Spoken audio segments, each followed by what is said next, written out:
Sitten tämä ympyrä on niin kuin Suomeen tehty tämmönen niin kuin, tää on se mukavuusympyrä, ihmiset on luonut tämän mukavuusympyrän.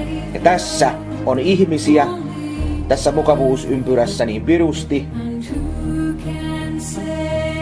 Niin kuin monta ihmistä on tässä.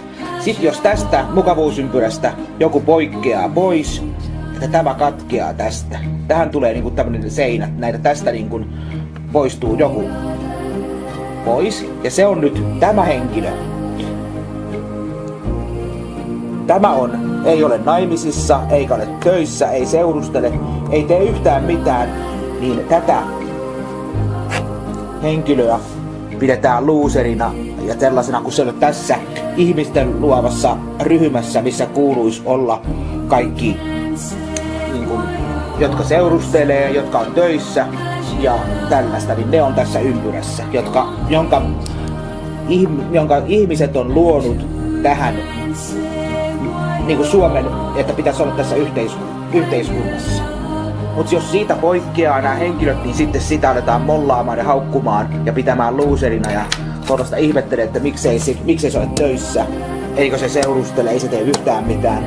Näin. Sitä mä vaan ihmettelen, että miksi ihmiset on luonut tämmöisen paskaa, jotka haluaa poistua tästä mukavuusalueelta ja tehdä sitä, mistä itse tykkää. Niin kun esimerkiksi mulla on tää, että mä tykkään katsoa leffoja ja olla kotona.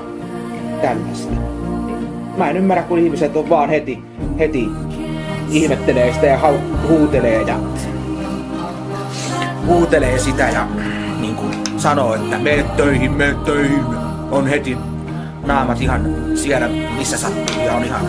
Sit jos on, niin kuin on hommat töissä ja tällä ja niin ei ne sitten napise, ei ne sit sano yhtään mitään. Sit ne on hiljaa kuin kuoppa tossu tehtaalla, yhtään ei naamais värähdäkään, mutta sit kun siitä alueelta poistutaan, minkä ihmiset on luonut, missä pitää olla siinä formaatissa muotti, mihin ihmiset on luotu, että te olette tällaisia ja tästä ei poistuta, niin heti tullaan pää punaisena huutamaan ja räksäämään ja haukkumaan niin kuin koirat haukkuu.